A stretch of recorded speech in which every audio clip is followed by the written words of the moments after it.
Comparison से खुद ही मजरूह होती है, नंबर एक। नंबर दो, किसी के सामने जब बुराई बयान की जाती है तो उससे बच्चों की खुद ही कमजोर होती है, मजरूह होती है, बच्चे से गलती हो जाती है। जैसे मैंने बताया, अंडा फोड़ दिया, मान लीजिए रात में उसने इस्तिंजा कर दिया, बिस्तर में जो पेशाब कर दिया। अब कल क्या होता है कि साहब बच्चे के चचा आए हुए हैं, बच्चे की फूफी आई हुई है, उनके सामने हंसी मजाक के साथ मालूम क्या इसका किस्सा, रात की कहानी सुनाऊं क्या। माँ जब कहती है बच्चे का मतलब ये कि उसकी कोई बुराई या कमी बयान करती है तो बच्चा जो है गुस्से से उसे पी लेता है। पीने के बाद ये करता है कि इंतजार में रहता है कि कब माँ पर कोई बुरा दिन आए, जिस दिन बाप उन पर बरसा, जिस दिन माँ ने कोई गलत काम कर दिया और बाप ने उसे टोका, गाली दी।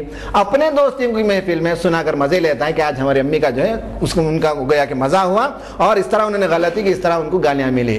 तो बच्चे जो है रिएक्ट करते हैं जिसका हमें एहसास नहीं होता, खुद ही को डैमेज करेंगे तो उसके नतीजे में बच्चों के अंदर इंफीरियरिटी कॉम्प्लेक्स पैदा होती है।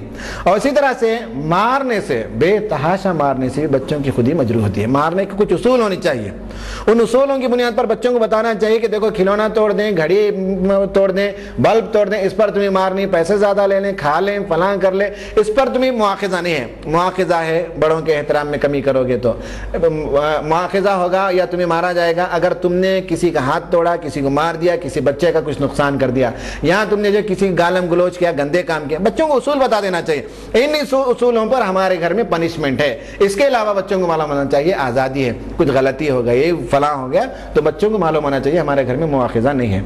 इससे बच्चों की खुद ही परवान चढ़ती है, मजबूत होते हैं ऐसे बच्चे और वो दुनिया के चैलेंजेस को जो है फेस करते हैं और दुनिया में कोई बड़ा कारनामा ऐसे बच्चे अंजाम देते हैं। जिन बच्चों को हम गालियां देकर और कंपेयर करके जिनकी खुद ही को मजरूह कर देते हैं वो बिल्कुल फुसफुसे बच्चे हो जाते हैं और दुनिया में किसी काम के काबिल नहीं होते।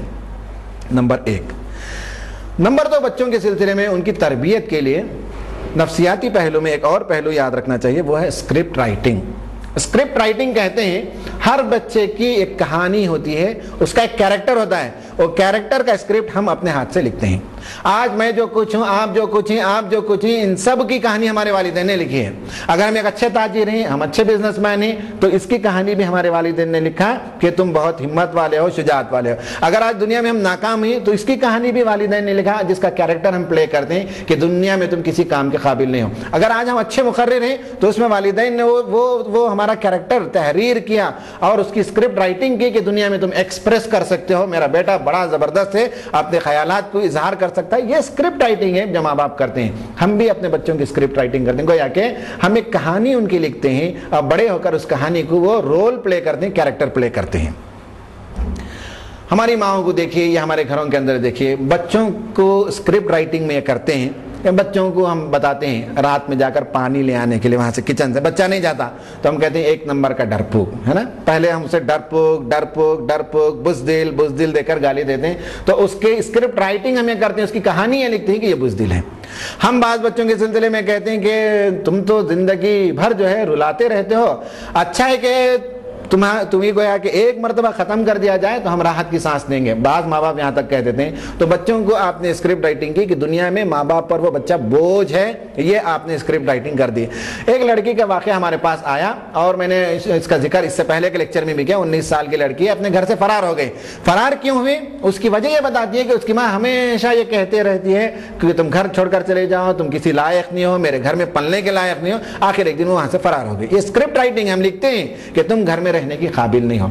हम किसी को कहते हैं गधा, बेवकूफ, नामाकूल, ये जो गालियां हम देते हैं इससे हम उसकी स्क्रिप्ट राइटिंग करते हैं और बड़ा होकर वो बच्चा गधा ही बनता है, वो बच्चा नामाकूल ही बनता है, बेवकूफ ही बनता है। बेवकूफ बना तो उसकी कहानी हमने लिखी, स्क्रिप्ट राइटिंग हमने की कि तू गधा है, बेवकूफ है, फला है। कभी हम बच्चों से कहते हैं अच्छा था तुझे पालने के बजाय एक बकरी को पालते तो कम से कम रोजाना 2 लीटर दूध देती थी। तो मालूम है कि साहब बकरी तो कीमती है, मुझसे कम कीमत के हैं। ये स्क्रिप्ट राइटिंग बच्चों की माँ बाप करते रहते हैं, कहानी लिखते हैं और वो कैरेक्टर बड़े होकर वही प्ले करते हैं बच्चे। तो इस स्क्रिप्ट राइटिंग में बहुत तवज्जो देने की जरूरत है कि हम उनको उनकी फितरी सलाहियतों की इज़हार मौका दें। स्क्रिप्ट राइटिंग में पहली चीज है कि बच्चा जो करना चाहता है, कोई लिखता है, कोई बोलता है, कोई पढ़ता है, कोई ड्राइंग करता है, कोई आर्ट करता है, हर आदमी की एक सलाहियत होती है, वो करना चाहते हैं, तो आप उसे फराहम कीजिए ताकि आप उसकी स्क्रिप्ट राइटिंग ये करें कि तुम बहुत अच्छे हो, खूब हो, आगे बढ़ो इस मैदान में। ये हमारी स्क्रिप्ट राइटिंग बच्चों की होनी चाहिए। बाज़ दफ़े बच्चे गलती भी करते हैं तो बोलने का तरीका ये होना चाहिए, बेटा ये तो गलत लड़के करने का काम है, तुमने ये कैसे कर दिया। وہی بات ہے، یہ تو بیوقوف لڑکے کرنے کا کام ہے، تم جیسے عقل مند بچے سے یہ توقع نہیں تھی، وہی بات آپ کہیں لیکن دوسرے انداز سے بات کریں تو بچوں کی اسکرپٹ رائٹنگ اچھی ہوتی ہے۔ میں آپ کو ایک دو واقعات سناتا ہوں، آپ اگر کبھی پڑھا ہو تو آپ نے شاید اس پہلو سے نہیں دیکھا ہوگا۔ حضرت زبیر رضی اللہ تعالیٰ عنہ حضرت صفیہ کے بیٹے تھے، نبی کریم صلی اللہ علیہ وسلم کے پھوپھی زاد بھائی تھے۔ زبیر بچپن میں بڑے لڑاکو تھے، لڑتے تھے گلی کے لڑکوں سے۔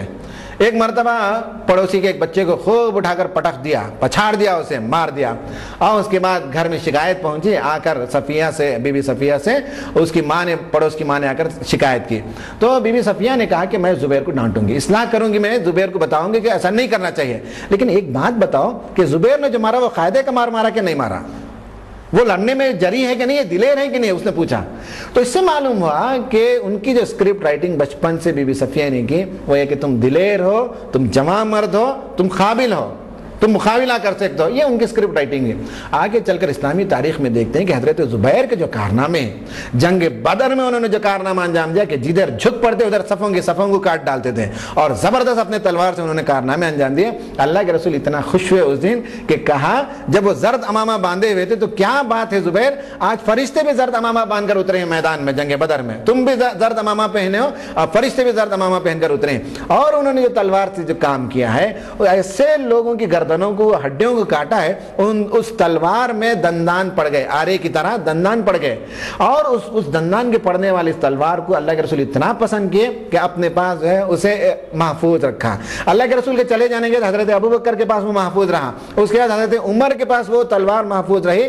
اس تلوار کو حضرت عمر اپنے ہاں لگا کر رکھتے تھے جس میں دندان پڑ گئے تھے، اس لیے کہ حضرت زبیر نے جنگ بدر میں وہ کارنامے انجام دیے تھے۔ اس کے بعد ابن زبیر، حضرت زبیر کے بیٹے نے حضرت عمر کے پاس سے اس تلوار کو مانگ کر لے لیا تھا۔ حضرت زبیر کے کتنے واقعات ہیں جو ہم سنا سکتے ہیں۔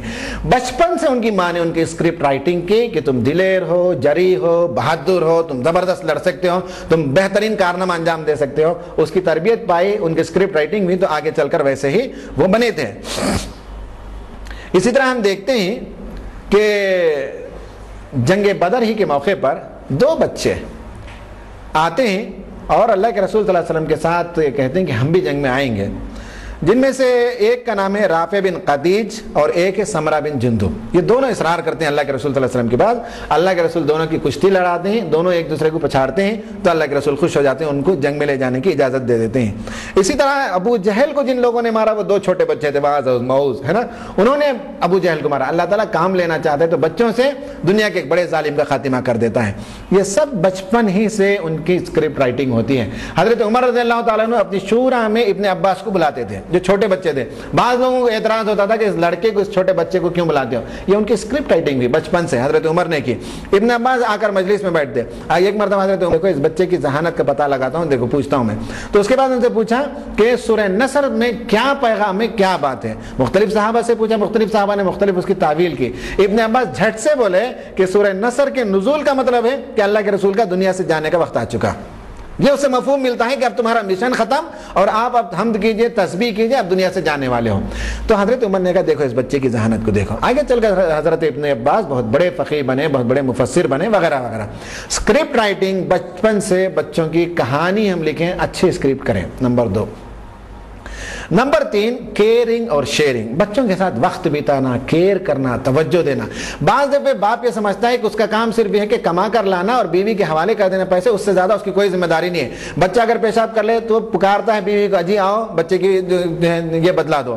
بچہ فلاں گر گیا تو بلاتا ہے شوہر بیوی کو، کہتا ہے کہ آؤ ذرا اسے دوا لگا دو۔ سب کام وہ سمجھتا ہے کہ بیوی ہی کرے، اپنی کوئی ذمہ داری نہیں سمجھتا۔ ہمارے ایک دوست ہیں، بہت اچھے دوست ہیں، میں نے ان سے ایک مرتبہ پوچھا کہ آپ کے بچے کیا عمر کے ہیں؟ تو انہوں نے کہا کہ امین صاحب بیٹا اتنا بڑا ہے اور بیٹی اتنی بڑی ہے۔ میں نے پوچھا یہ عجیب ہے، بتایا تو ایسا جاتا ہے کم سے کم بیٹا اتنا بڑا ہے بیٹی اتنی بڑی ہے۔ وہ ایسے بتا رہے تھے ہمارے دوست کہ بیٹا اتنا بڑا اور بیٹی اتنی بڑی۔ میں نے پوچھا یہ کیا مطلب ہے؟ کہا کہ دیکھو میں جب نکلتا ہوں صبح 5:30 6 بجے تو میرے بچے سوئے ہوئے ہوتے ہیں، میں ان کو دیکھتا ہوں۔ رات میں جب میں 11 بجے گھر جاتا ہوں تب میں دیکھتا ہوں کہ سوئے ہوئے ہیں، تو ان کا گروتھ میں ایسے ہی دیکھتا ہوں۔ یہ حال شہری زندگی کا بالخصوص تو ایسا ہی ہے کہ یا تو ہم سوتے ہیں جب بچے اسکول جاتے ہیں 7 ساڑھے 7 بجے، اور جب ہم آفس سے واپس آتے ہیں تو بچے سو چکے ہوتے ہیں۔